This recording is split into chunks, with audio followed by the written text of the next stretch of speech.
Good morning, folks, and welcome to APUSH News 101. Today we will be covering one of the most sought out and hilarious topics on the news channel, the untold stories in American history. Not only is this a time to delve into the intricacies of U.S. history, but it is also a time to truly feel the culture and experience what it means to be American. These stories have been hand-selected in order to truly make you feel American and learn new and maybe amusing stories about our history.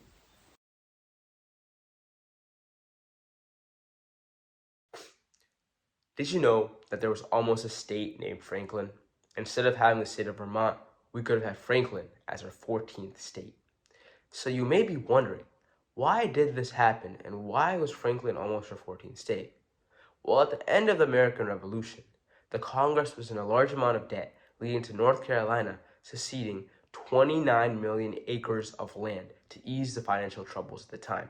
While the government had 2 years to sell this land, Western frontiersmen feared the selling of land to Native Americans and grew temperful. However, North Carolina ended up rescinding its offer, infuriating these settlers in the West. As a result, they decided to declare statehood and they ended up drafting a constitution in which they clearly split up from the jurisdiction of North Carolina.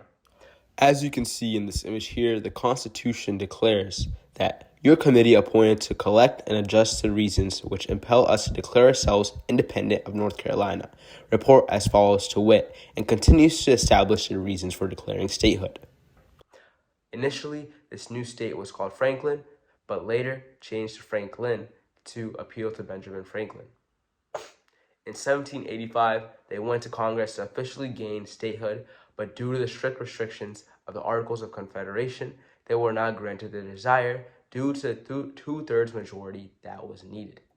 Despite this, they attempted to garner support and slowly expand by pushing the Cherokee people out of the land. Nonetheless, their efforts were in vain, as the Franklin government collapsed in 1789 and North Carolina resumed full control. For our second story, we will be talking about one of our most famous political figures in our nation's history, John Quincy Adams. Can you imagine him skinny dipping in the Potomac River? Unfortunately for those during his presidency, they had to witness this event very often. The sixth president of the United States engaged in skinny dipping in the Potomac River daily, since he sought to stay fit. Yes, you heard that right. Adams believed the best way to stay fit was to go skinny dipping in a river daily. Despite being an unconventional method, Adams successfully maintained and improved his physical health through this nude exercise. He initially began with a 20-minute dip and eventually worked his way up to being able to swim for an entire hour, revealing the improvement in his skills and stamina. He even reasoned in his personal diary, "I followed this practice for exercise, for health, for cleanliness, and for pleasure. I found it invariably conducive to the health and never experienced from it the slightest inconvenience." For our third story, we'll be wondering if we've had presidents or zookeepers.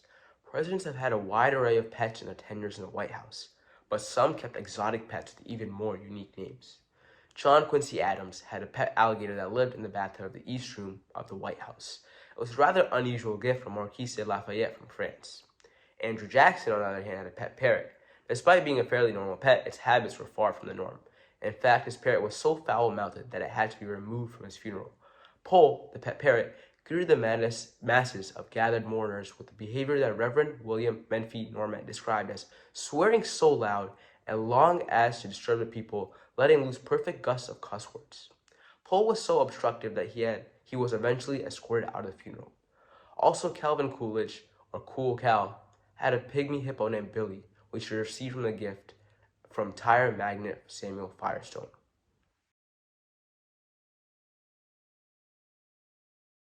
Speaking of bacon, do you remember the Pig War? This conflict stemmed from the 1846 Treaty of Oregon, settling the boundary on the 49th parallel from the Rocky Mountains to the middle of the channel which separates the continent from Vancouver's island, then south through the Strait of Juan de Fuca and west to the Pacific Ocean. Soon after, both the Hudson Bay Company, led by the British, and the Washington Territory claimed the islands. Both sides began to set up salmon curing stations and highly profitable farms on these lands. However, tensions exploded when American settlers began to claim the land the HBC had already settled. The conflict came to a boiling point on June 15, 1856, when Lyman Cutler, an American, shot and killed a company pig brooding in his garden. After this, both sides accumulated military force with tension so high you could almost taste it. Warships, troops, equipment, and generals all arrived on the island waiting for the first bullet to be fired.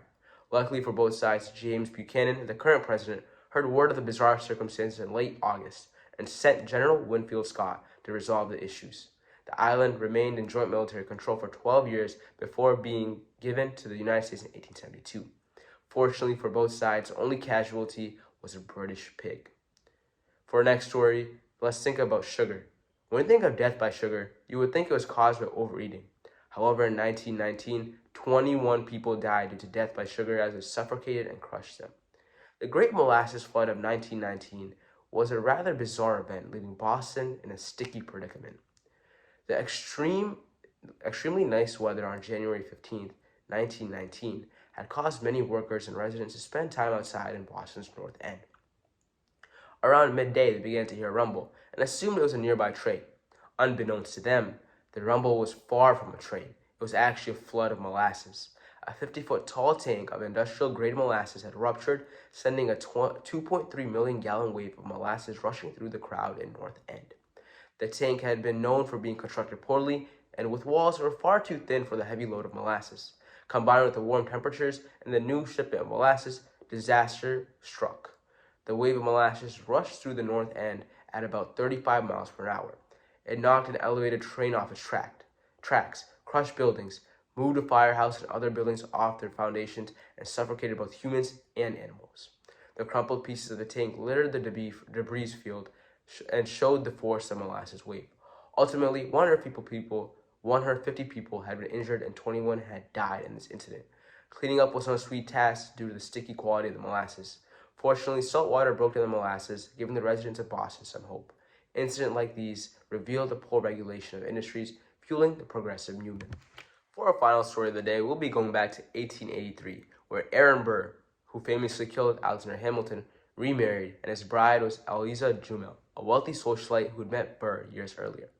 However, by the time this union occurred, Burr was 77 years old and was struggling significantly with financial issues. The union only lasted 4 months, and when Jumel decided to divorce Burr, she chose Alexander Hamilton Jr. as her attorney. Decades earlier, the young Hamilton had lost his father due to a duel with Burr. Perhaps he was still bitter about Burr's role in his father's death and in the adultery scandal that upended his family as well. Hamilton accused Burr of adultery and financial mismanagement. Both were true according to Jumel, and divorce proceedings lasted for 3 years. The end of the marriage between Burr and Jumel was finalized on September 14, 1836, which is the same day Burr had died. Did you expect those stories? Because I certainly did not. Who would have thought some of the most influential figures in our nation's history would have such bizarre, untold stories? Or the fact that we almost went to war over a pig, had a state named Franklin, or even the fact that 21 people died due to the Great Molasses Flood. If you liked this edition of APUSH 101, please leave a positive review and tune in next week for more APUSH content. Thank you and have a good evening.